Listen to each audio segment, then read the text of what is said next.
The night of the blanket. The snow was falling hard over the jagged hills of Tierra's northern ridge when Jonah Vance spotted the shape in the distance. At first, he thought it was a rock or maybe a crashed drone, but something in the way it shivered, barely moving, yet clearly alive, drew him closer. The cold sliced through his coat, but he pressed on, boots crunching over frozen soil until he stood over it. The creature was enormous, reptilian yet strange. A long, serpentine neck curved protectively around its body. Black scales, cracked with frostbite, glinted under the twin moons. It was breathing barely. Jonah's breath caught. Every survival instinct screamed at him to back away. Out here on the edges of colonized space, anything could be deadly. Alien predators, toxic wildlife, rogue machines. But something about the way the creature's eye, one single eye, cracked open and fixed on him made his heart shift in his chest. It was terrified. Without fully understanding why, Jonah dropped to one knee. "Easy," he murmured softly, voice almost lost to the wind. "I'm not going to hurt you." The creature twitched but didn't strike. It exhaled, a wheezing cloud of vapor that trailed weakly into the freezing night. Jonah's fingers worked quickly. He pulled the military-grade survival blanket from his pack, the one he'd carried since the war back on Earth, and slowly, carefully draped it over the creature's trembling body. It wasn't nearly large enough to cover the entire thing, but the gesture seemed to calm it. The creature shifted slightly, claws the size of his forearm, drawing the blanket tighter without aggression. "You're freezing to death," he whispered. "Hang in there." With numb fingers, he gathered sticks and branches, igniting a small fire with his old plasma lighter. The blaze flickered, casting golden light over the beast's dark form. For a long while, Jonah just sat there, arms wrapped around his knees, silently sharing the warmth. The creature's breathing steadied. Its great golden eyes, slitted and strange, blinked slowly. He could have sworn he saw something there, understanding. Fear, curiosity. "Probably can't understand a damn word I'm saying," Jonah murmured, giving the faintest grin. "Or maybe you can. Who knows what's out here, right?" It gave no answer, of course. But when he offered a piece of dried ration meat, the creature tilted its head, then delicately accepted it. Jonah chuckled despite himself. "Well, looks like we're friends, at least for tonight." As the hours passed, he told the creature stories.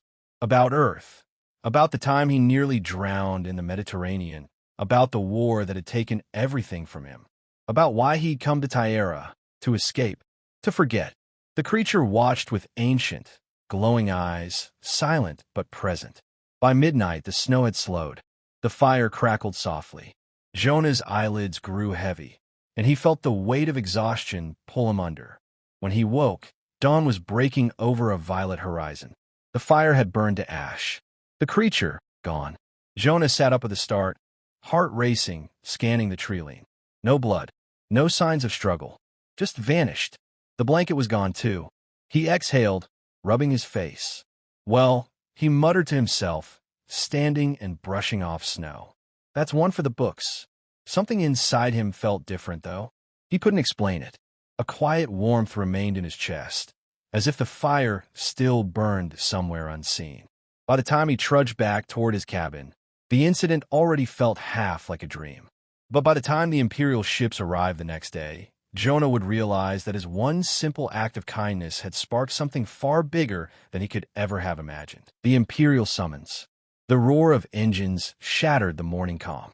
Jonah stood frozen outside his cabin, eyes fixed on the 6 black ships descending through the sky like predatory birds. The distinctive triangular insignia on their hulls, gold over crimson, sent a chill through him deeper than the cold wind ever could. Imperials. He'd heard rumors of the Zha'til Empire extending its reach into fringe worlds, but Tierra had always been too remote to matter. Or so he thought. The ships touched down in perfect synchronization. The snowstorm had barely cleared, but armored figures were already marching toward him in formation. 8-foot-tall reptilian soldiers clad in silver exosuits, their slitted eyes glowing faintly under their helmets. They moved with inhuman precision, weapons gleaming. Jonah raised his hand slowly, his breath turning to fog. I think you've got the wrong guy. One of the creatures, a tall officer with ceremonial black markings on its scaled face, stepped forward and scanned him with a device that buzzed once, then beeped confirmation. Jonah Vance, it rasped in perfect cold standard. By decree of the Zha'til Imperium, you are hereby detained for violation of sacred compact law. Jonah blinked. I don't even know what that is. You will be enlightened, the officer said without emotion. Before he could protest, they seized him. Cold, armored claws gripped his arms as he was dragged into one of the ships. The door sealed with a metallic hiss. The next hour passed in a blur, stripped of his coat, confined to a sterile cell of dark alloy. The air smelled faintly of iron and ozone. His mind raced, struggling to make sense of the impossible accusation. Sacred compact? What compact? The image of the creature from the night before surfaced in his mind. The reptilian eyes, the blanket, the way it had clutched the cloth tight. No, that couldn't be connected, could it? The door to his cell hissed open. Two more armored soldiers flanked a robed figure, an alien taller and thinner than the others, with ornate golden patterns traced over emerald green scales. Its eyes were an eerie, ancient amber. I am Lord Varesh, it said in calm, precise words. Interpreter to the throne of Zha'til. You have interfered in matters beyond your species' comprehension. I gave a blanket to something freezing to death, Jonah said tightly. That's all. Incorrect, Varesh replied. You gave warmth to Prince Karith, the imperial heir, in his right of solitude. In doing so, you enacted an ancient binding, the Pact of Flame and Flesh. Jonah blinked. What? In our culture, Varesh continued, voice flat but tinged with contempt, to give warmth and life to a dragon in vulnerability is to enter into an eternal alliance. By our oldest laws, you are now bound to the bloodline of the royal house. A partner. The words didn't make sense. I didn't agree to anything, Jonah protested. I didn't even know what it was. The pact transcends consent. It is action, not intention, that binds. Jonah's heart pounded. I just try to help. That's it. Varesh's golden eyes narrowed. Help or manipulate. Some among us believe the human species is cunning, willing to twist sacred law to gain favor with our kind. The throne cannot risk contamination. Jonah swallowed. So what happens now? The emperor has decreed, Varesh said coldly, that the pact must be severed, one way or another. The meaning was clear. Termination. But before Varesh could speak again, the ship shuddered. Alarms blared in alien tones. The soldiers stiff. The pact of fire and flesh. Jonah sat in stunned silence as the dragon prince, Karith, stepped forward, his black scales glinting beneath the cold artificial lights. The silver blanket still clung to his shoulders like royal regalia, but his form was nearly human. 2 legs, 2 arms, his reptilian features softened but unmistakable. I owe him my life, Karith said, voice low but carrying unmistakable weight. By the oldest law of my people, he stands under my protection. The gathered soldiers and Lord Varesh exchanged uneasy glances. This was not part of the plan. Jonah cleared his throat cautiously. Look, Your Highness, I don't know what this pact thing is, but I never meant to. Karith turned toward him, gold eyes warm but serious. You did not intend it. That is irrelevant. In Zha'til law, intent is a lesser thing. Deed is truth. You saved me. You gave warmth when death was near. Jonah exhaled sharply, running a hand through his hair. I gave you a blanket. That's it. Karith's expression softened, almost, Jonah thought, amused. You do not understand. In my people's culture, fire is life. To share warmth in a moment of weakness is the most sacred of acts. Even our bloodkin cannot break the bond once formed. Varesh's voice hissed from a corner. This is dangerous. The humans will exploit. Enough, Karith growled, his voice briefly deepening into something inhuman, something vast. The air in the chamber trembled. I speak for the imperial line. The silence that followed was absolute. For the next few hours, Jonah was moved, not as a prisoner, but as an honored guest, into a private chamber aboard the imperial flagship. Food was offered, though he barely touched it. His thoughts spun in a dizzying spiral. Blanket, dragon, ancient laws, life debt. Karith visited him alone, now dressed in ceremonial black and crimson robes, the silver blanket still over his shoulders as a symbol. I know this is not your way, the prince said gently, seating himself opposite Jonah. Your kind values freedom. I admire that. Jonah's eyes narrowed. Then why bind me to something I didn't ask for? The prince tilted his head, considering. Because the pact is not about what is asked. It is about what is given. When you wrap me in warmth, you offered not just survival, but dignity. Mercy. In my culture, that cannot be unpaid. Jonah sighed, leaning back. So what happens now? Karith's golden eyes softened. The Emperor wishes to annul the pact by blood. By your death, if need be. I have invoked ancient law to shield you. But even that won't hold forever. Jonah's hands curled into fists. I'm just a guy. I'm not a soldier anymore. I'm not anyone important. To me, you are, Karith murmured. The bond cannot be erased. It can only be completed. Completed? Jonah repeated cautiously. The prince nodded. We must perform the rite of flame and flesh. Once completed, you will be part of us. Not Zha'til, not human. Something between. Jonah's heart pounded. And if I say no, Karith's expression darkened. The Empire will kill you, and likely raise your colony to hide the scandal. The old ways bind us all, even those who despise them. For a long moment, Jonah said nothing. He thought of Thyera's fragile settlements, of the kindness he'd shown without thinking, of how his simple choice, one blanket, had pulled him into an empire's heart. Why would you risk everything for me?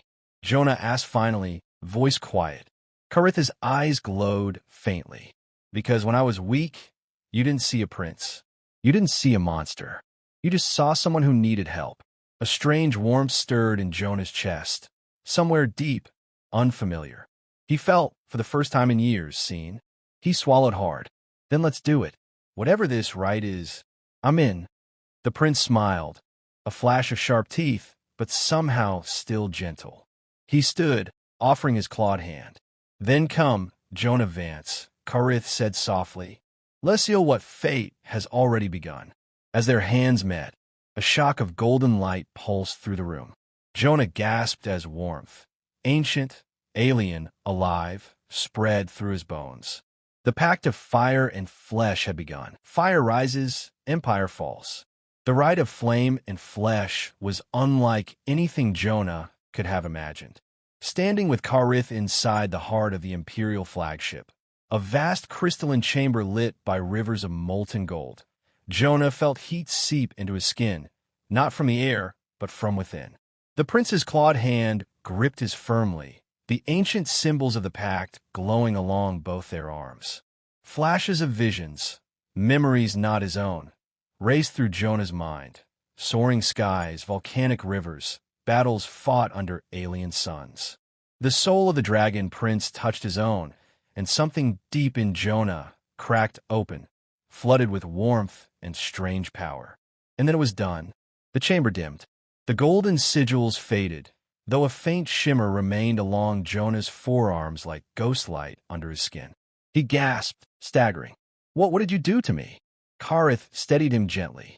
I share with you a fragment of my life flame. You are still human, but more. The pact marks you as kin, not just in words, but in blood and spirit. You are now soul warm. Jonah's heart pounded. He could feel it. Sharper senses, a strange resilience beneath his flesh, the soft pull of Karith's presence in the back of his mind. Before he could speak, alarms wailed through the ship.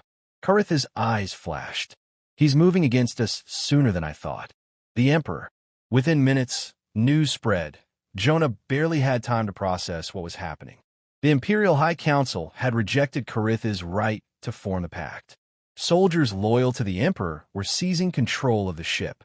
Jonah, no longer just an outsider, but now an existential threat, was marked for immediate execution. We have to get out, Karith growled, leading Jonah through labyrinthine halls. Every footstep echoed with urgency. Loyalists, Zha'til rebels inspired by Karith's defiance, joined them, outnumbered but determined. Jonah's breath came hard. Why are they so scared of me? Karitha's expression darkened.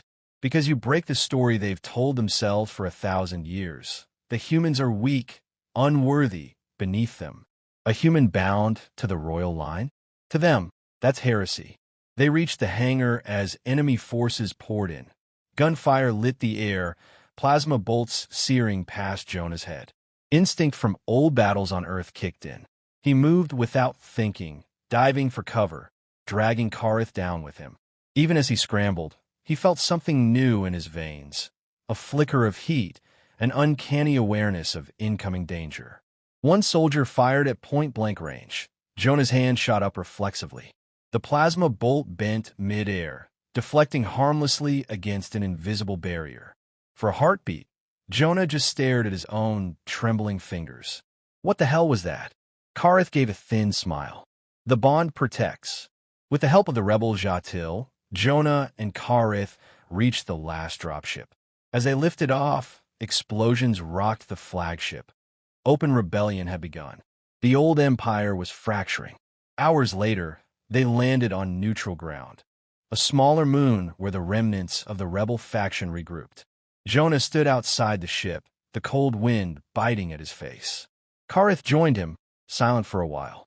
The Emperor will not stop, Karith said quietly. Not until either I am dead, or he is. Jonah nodded. So we fight. Karith glanced at him, golden eyes softening. I never wanted this for you. I didn't want it either, Jonah admitted. But I'm not letting innocent people die because I gave someone a blanket. The prince exhaled, a slow stream of warm breath. You are very human. Jonah smiled faintly. Yeah, I'm starting to remember what that means. The next days passed in a blur of preparation. Word spread across the stars of the prince who defied the throne, of the human who had saved him. Outcast Zha'til, human sympathizers, and old veterans who despised the Empire's tyranny flocked to their cause. And when the final battle came, Jonah stood beside Karith not as a prisoner, not as a pawn, but as an equal. The fires of war lit the skies, but Jonah's heart was steady. When the Emperor fell, whether by blade or by surrender, the new future began. One born not from conquest, but from the simplest of acts, mercy. Epilogue, optional closing. Months later, Jonah stood on the familiar snows of Tierra, watching twin suns rise. The silver blanket, now worn but whole, lay folded in his hands. The galaxy had changed. He had changed, and somewhere deep inside, the fire still burned.